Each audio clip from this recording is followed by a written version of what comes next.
So, tingin ko, obvious ho na nagpapalusot lang at wag naman ho natin gawing bobo yung mga kababayan ho natin kasi medyo nakaka-insulto ho yung paliwanag. Tinuligsa ng House Justice Panel member na si Bicol Saro Party List Representative Terry Redon ang anay palusot ng mga abogado ni Vice President Sara Duterte sa aligasyong paglabag sa Statements of Assets, Liabilities and Net Worth o SALE ng Vice Presidente.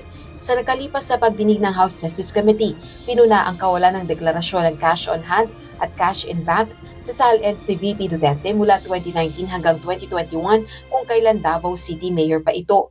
Gayun din ang mag-umpisa itong maging pangalawang Pangulo mula naman taong 2022 hanggang 2023 at 2024. Giit ni Attorney Michael Poa, tagapagsalita ng impeachment defense team ni VP Duterte, nakapaloob sa others na portion ng SALN ang cash in bank ng Vice Presidente. So now we're just clarifying upon consultation with our client na she disclosed all of those actually. It was just lumped under others or I think various, those things. Pero ayon kay Representative Redon, hindi pwedeng itago ang malinaw na ari-arian sa likod ng salitang others sa SALN dahil obligasyon itong ideklara ng tama. Dagdag pa nito, hindi pwedeng maging malabo ang deklarasyon, lalo na kung may malaking galaw ng pera sa mga bank account na iniuugnay kina VP Duterte at asawang si Attorney Mans Carpio. Alam niyo paano pinagloloko tayo nitong defense panel ng pangalawang Pangulo, Kasi yung pang SALN law mismo, very specific ho yung provisions po ron. Nakalagay ho doon, cash on hand, cash in bank. Hindi ba? So hindi natin maintindihan bakit ho ginawang others bigla. Ito pong mga pera supposedly on hand and in bank ng ating pong pangalawang Pangulo. When in fact, prior to 2019, nagre-report naman ho sila ng cash in bank at cash on hand. So, ano yung nagbago nung 2019 onwards? Samantala, naninindigan naman ang isang House Justice Panel member na walang paglabag sa panuntunan ang ginagawang pagdinig sa mga reklamong impeachment laban sa pangalawang Pangulo.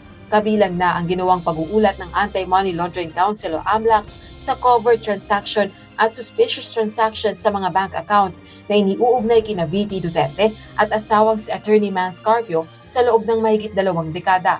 Hamon din ito sa mga kritiko, magsampa ng kaukulang petisyon laban sa proseso. They cannot anytime challenge the proceeding, but insofar as I'm concerned, walang violation. Otherwise, the AMLAC Executive Director himself will not allow.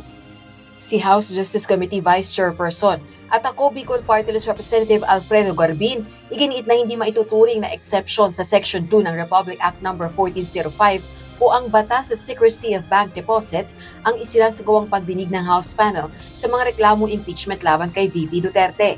Patay sa naturang probisyon, may tuturing na confidential in nature ang lahat ng deposito sa mga bangko o banking institution sa bansa at hindi maaaring suriin ni numan, liban na lang sa ilang exception, kabilang na ang impeachment cases.